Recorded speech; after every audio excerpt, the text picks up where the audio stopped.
Hi friends, எல்லோருக்கும் வணக்கம். எல்லோரும் எப்படி இருக்கீங்க? நல்லா இருக்கீங்களா? இன்றைக்கி அந்த கதையோட அடுத்த பகுதி தான் பார்க்க போகிறோம். அதுக்கு முன்னாடி நீங்கள் செய்ய வேண்டிய விஷயம் என்ன அப்படின்னு கேட்டிங்கன்னா, மறக்காம நம்ம சேனலை சப்ஸ்கிரைப் பண்ணிக்கோங்க.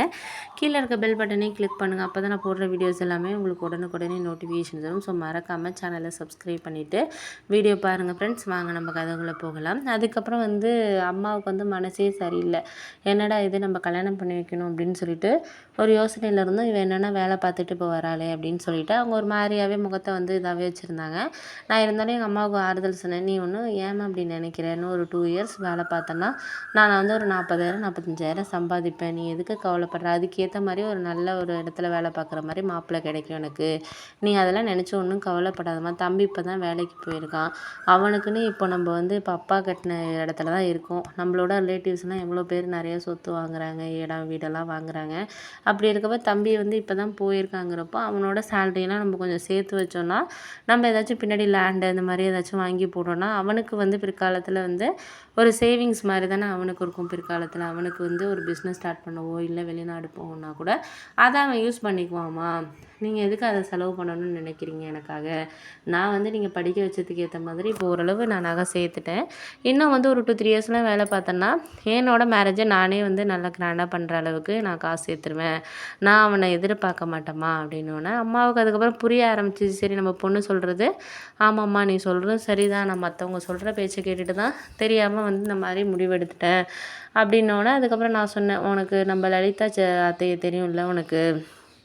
ஆமாம், தெரியும் தெரியும். திருச்சியில் இருக்காங்களே, அவங்களுக்கு 2 பொண்ணுங்க தான். 2 பொண்ணுங்களுமே எந்த அளவுக்கு இப்போ படித்து ஒருத்தவங்க டாக்டராக இருக்காங்க, இன்னொருத்தவங்க ஐடி ஃபீல்டில் நல்லா வேலை பார்க்குறாங்க. 2 பேரும் எவ்வளோ வசதியாக இருக்காங்க. அப்பா இல்லாமல் அவங்க கஷ்டப்பட்டு தான் வளர்த்தாங்க. இருந்தாலும் 2 பொண்ணுங்களாக இருந்தாலும் அவங்க அம்மா எவ்வளோ நல்லா பார்த்துக்கிறாங்க. அவங்க எவ்வளோ வசதியாகவும் இருக்காங்க. எல்லோரும் அவங்கள பார்த்து தான் முன்னுதாரணமாக காட்டுறாங்க. அப்படிங்கிறப்போ அவங்க படிக்க வச்சாலும் அந்த வேலையை கரெக்டாக இது பண்ணாங்க. ஓரளவு சம்பாரிச்சோன்னா போதும்னு இல்லை. அவங்க நம்மளோட லெவலுக்கு நம்ம இன்னும் முன்னேறணும்னு நினச்சவஸ் தான் இந்த அளவு திருச்சியில் வீடு வாங்கி எவ்வளோ இப்போ இதெல்லாம் ஹோட்டல்லாம் வச்சுருக்காங்க. ப்ரைவேட் ஹோட்டல்லாம் வாங்கி லீஸ்க்கு நடத்திட்டு இருக்காங்க. அவங்க நினச்சா சரி, நம்மளுக்கு சம்பாரிச்சது போதும் அப்படின்ட்டு இருக்க வேண்டியது தானே.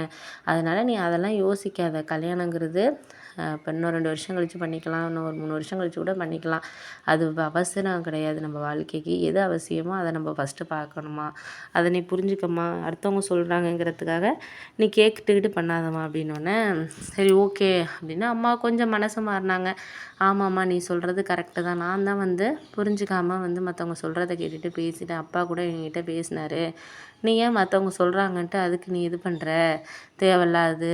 நீ என்ன வேலையோ அதை மட்டும் நீ பாரு, அதுதான் உனக்கு தேவை அப்படின்னோடனே சரி ஓகே, அதெல்லாம் ஒன்றும் கவலைப்படாத, எதாக இருந்தாலும் நம்ம பார்த்துக்கலாம் அப்படிங்கிற மாதிரி சொன்னதுக்கப்புறம் சரின்ட்டு நானும் ஓகே அப்படின்னு சொல்லிவிட்டு அதுக்கப்புறம் நான் ஒரு முடிவுக்கு வந்தேன். சரி, நம்ம இதுக்கப்புறம் சில விஷயங்களை என்ன தான் இருந்தாலும் அம்மா அப்பா நமக்கு இப்போ ஒரு நம்பிக்கை கொடுத்துருக்காங்க. அப்படிங்கிறப்போ நம்ம அதை நிறைவேற்றணும். அப்படிங்கிறதுனால அப்பா என்ன சொல்லிட்டாங்கன்னா, தம்பி தான் இங்கே ஒர்க் பண்ணுறான், நானும் தம்பியும் இங்கே வீட்டில் இருக்கோம், நான் தம்பிக்கு சமைச்சு கொடுத்துட்றேன், அவன் போகட்டும். நீ அம்மாவோட ஏதாச்சும் ரூம் மாதிரி எடுத்துகிட்டு 2 பேரும் இருங்க, 5,000 ஆனாலும் பரவாயில்ல, நீங்கள் ஓரளவு அம்மாவும் இங்கே இருப்பா அவனோட அப்படின்னு சொல்லிட்டு துணைக்கி இருப்பா அப்படின்னோடனே நான் சொன்னேன், வேணாப்பா, சித்தி வீட்டிலேருந்து ஒரு அடுத்த 2 தெரு தள்ளி தான் ஒரு ஹாஸ்டல் இருக்குது, நான் இங்கே தங்கிக்கிறேன். இடையில சாட்டர்டே சண்டே ஆனால் சித்தி வீட்டுக்கு போகிறேன்.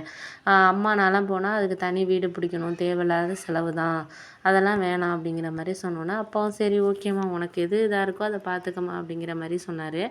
சரின்னு சொல்லிவிட்டு அதுக்கப்புறம் அப்பா, நான், அம்மா 3 பேரும் ஒரு வாரத்துக்கு அப்புறம் கிளம்பி அங்கே போயிட்டு அந்த ஹாஸ்டலில் நாங்கள் இருந்தோம். ஹாஸ்டலில் அவங்கக்கிட்ட சொல்லிவிட்டு அப்பா எல்லாம் பார்த்தாங்க. ஒரு ரூமுக்கு 2 பேர் தான் அப்படிங்கிற மாதிரி தான் எல்லாம் ஓரளவு நீட்டாக இருந்துச்சு. சரி, அப்பாவுக்கு ஓகே. 5,000 சொன்னாலும் சாப்பாடு எல்லாமே இவங்களே கொடுத்துட்றாங்க, உனக்கு ஒன்றும் பிரச்சனை இல்லைம்மா, நீ ஹாஸ்டலுக்கு இருந்து ஆஃபீஸ் போகிறதபடி வச்சுக்கலாம், நைட்டு வந்தால் சாப்பாடு ரெடியாக இருக்கும், அதனால் உனக்கு ஒன்றும் பிரச்சனை இல்லை, பார்த்துக்கலாமா அப்படிங்கிற மாதிரி சொன்னோன்னே சரின்னு சொல்லிவிட்டு அதுக்கப்புறம் அங்கேருந்து கிளம்புனதுக்கப்புறம் அம்மா அப்பா சொன்னாங்க. இருந்தாலும் அம்மா அப்பாவுக்கு கொஞ்சம் கவலையாக இருந்துச்சு. ஏன்னா இதனால எங்கேயுமே தனியாக விட்டுட்டு இருந்ததில்லை.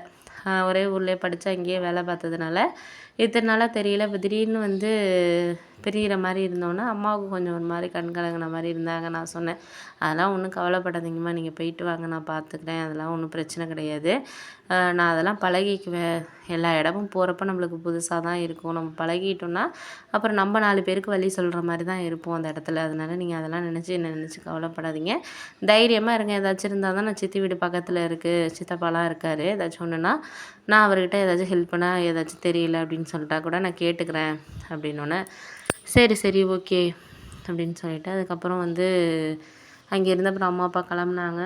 சரின்னு சொல்லிவிட்டு நானும் அதுக்கப்புறம் ஹாஸ்டலுக்கு போயிட்டேன். Thank you friends.